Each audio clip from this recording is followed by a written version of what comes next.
Bonjour à tous, de retour sur la Hub TV, ici au Sustainable Mobility Forum. J'ai le plaisir d'accueillir Laurent Chevreau. Bonjour Laurent. Bonjour. Vous êtes aujourd'hui, et vous venez nous parler en tant que directeur d'études mobilité et masse au CEREMA. Tout d'abord, est-ce qu'on pourrait commencer par un petit état des lieux du masse en France et quelle est la situation actuelle, aussi bien sur notre territoire mais à l'international aussi? Oui, bien sûr. Donc effectivement, au CEREMA, on est un établissement public qui apporte de l'expertise sur l'ingénierie territoriale. Et du coup, on travaille notamment sur le domaine de la mobilité et moi en particulier sur le MAS. Donc le MAS, effectivement, c'est pas un produit standard. C'est quelque part le sens du vent. C'est un concept qui se décline sous différentes formes, à la croisée un petit peu d'un phénomène de numérisation et d'un phénomène de multimodalité qui sont tous les deux en cours. Et donc on peut voir plusieurs types de plateformes de masse qui vont proposer de l'information voyageur, la possibilité de réserver, d'acheter des titres de transport et de valider avec un support unique pour une palette de services de mobilité assez complète. Et donc on peut voir en Europe par exemple plusieurs plateformes complètes. On pense à Helsinki avec WIM, une solution de masse privée. C'est le cas également en Suisse, aux Pays-Bas, en Belgique. En France, nous ne sommes pas en reste non plus. Il y a plusieurs agglomérations qui ont déjà des plateformes complètes comme Mulhouse, Saint-Étienne, Grenoble par exemple. Il y a des acteurs privés qui proposent des solutions comme la RATP, la SNCF. Et il y a aussi des acteurs qui vont proposer des solutions pour des entreprises en B2B. Et puis ensuite, on a de nombreux projets qui vont avancer à leur rythme avec des visions différentes, des manières différentes d'approcher le MAS. Et c'est pour ça qu'on a construit l'Observatoire du MAS, qui est un petit peu une démarche partenariale avec le ministère des Transports, le GART et de nombreux acteurs nationaux pour mettre en synergie tous ces acteurs et mettre en visibilité toutes les démarches qui tendent vers le MAS dans les réseaux de transport et dans les différentes collectivités en France. Alors Laurent, à travers toutes les références et potentiellement les innovations que vous avez pu observer et analyser, quelles sont celles qui vous semblent les plus prometteuses pour le MAS? Alors effectivement, comme je disais, il y a beaucoup d'innovations sous différentes formes. Il y a un petit peu trois choses qu'on peut faire ressortir. C'est d'abord des innovations sur l'information voyageur.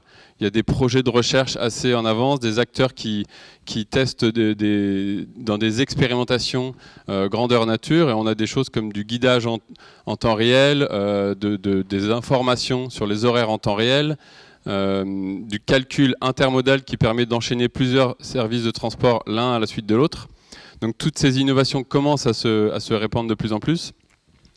Ensuite, toujours en vue de simplifier l'usage des mobilités, on a des actions autour des tarifs et des grilles tarifaires qui sont aujourd'hui une source de complexité forte pour l'usager qui veut enchaîner les modes de transport.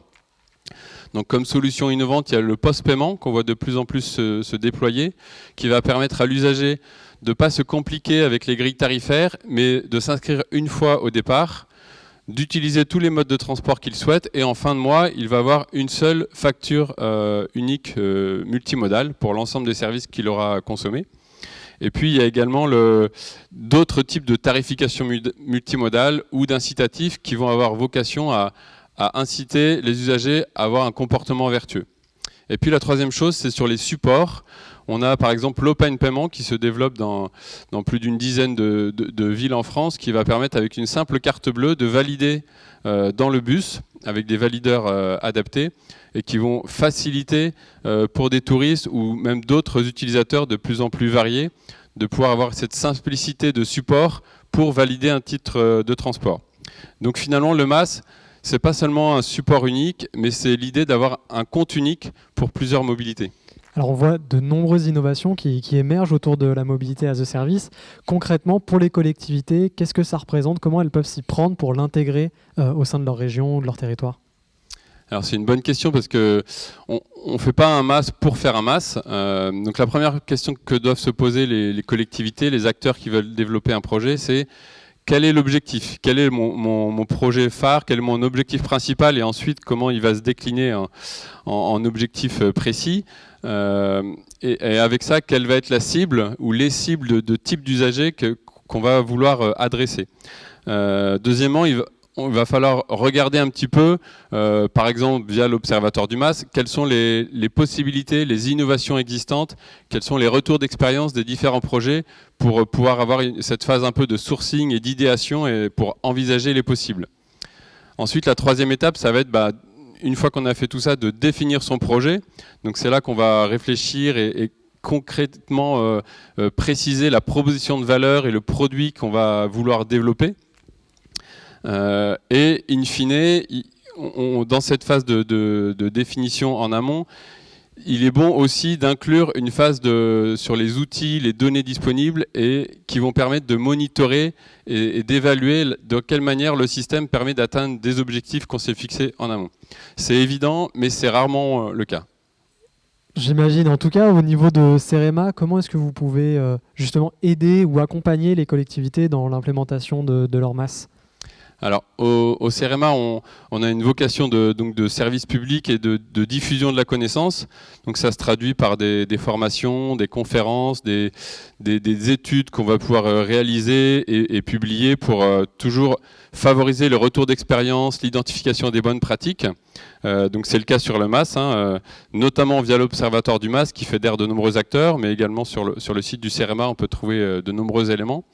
Et puis, le deuxième élément de réponse, c'est qu'on peut aussi accompagner des acteurs du territoire, les collectivités notamment, pour les aider essentiellement en amont de leur projet, pour les aider à définir leur stratégie, leur feuille de route, pour identifier les possibles, les acteurs du MAS et voir comment tirer parti de toutes ces innovations pour l'adapter à leur territoire et concrètement définir leur projet de territoire. Laurent Chevreau, un grand merci d'être venu partager avec nous l'expertise notamment de CEREMA et en tout cas des feuilles de route pour l'implémentation du MAS, qui est un sujet dont on parle beaucoup au Sustainable Mobility Forum. C'était un plaisir et je vous dis à très bientôt. Eh bien, merci de votre invitation et à bientôt.